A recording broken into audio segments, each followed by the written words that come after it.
Sure. So when I started, we had 2 control rooms. Both of them were SD, both were composite. They didn't even do SDI. One was at football, one was at hockey, and they kind of muddled along. And I told them we couldn't really do that. We couldn't. This was 6 years ago. It wasn't the 80s. And I said we couldn't possibly keep on using composite and SD signals. And so they said, fine, let's build a central control room and let's start fibering everything to the central control room. We started doing that. The central control room that we have is at our hockey facility, and it was fiber to our football facility. And they said, fine, get whatever equipment you need, we'll make it a good control room, which they did.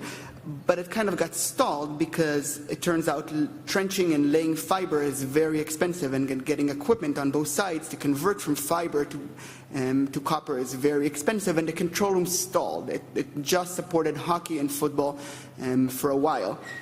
And our basketball facility got renovated last year, and we said, great, let's build a second central control room, and let's make the focus of that one IP. Let's not run any fibers to it. Let's not try to trench, and let's think about how we can build a control room against a IP infrastructure and connect as many venues as possible without that cost.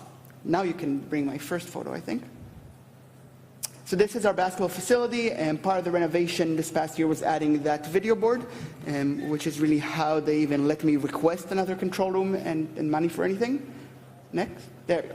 So this is the basketball control room. It's built around NewTek equipment. The front bench has a TC1 and a NewTek 3-play 4800.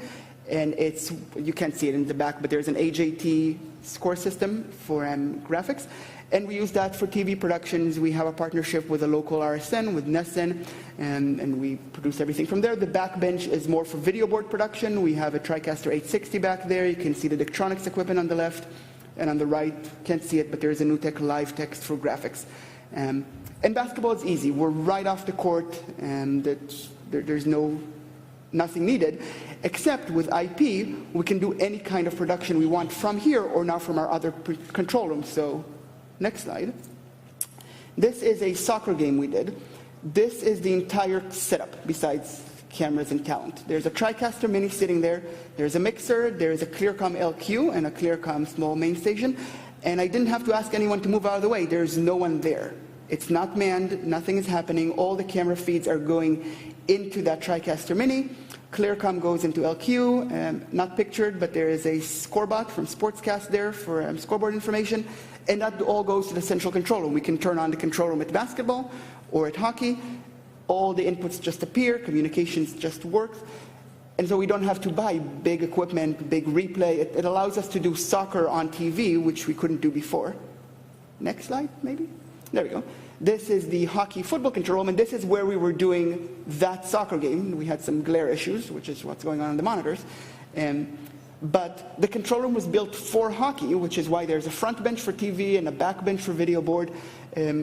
But there was no hockey game, there was a soccer game, and so we just set up everything to receive the soccer feeds. It was literally just using the mouse to control the feeds. There was no cost to it, which was great. Is there another slide? There we go. And this is the basketball control room, again, the front bench. We had a water polo game that ESPN wanted to pick up for ESPN3. We said, well, water polo, obviously in the pool, there is nothing there. So it's fine, we'll schlep the TriCaster Mini, connect all the feeds in, and here we are doing a water polo feed for ESPN out of the basketball control room, which is next door.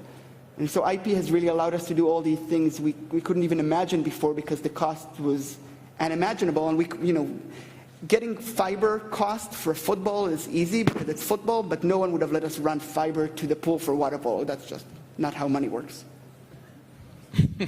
At Harvard, I don't know if there's someone here from UCLA or UC, water polo. Right. I was going to say Southern California, maybe Chapman or something. Yeah.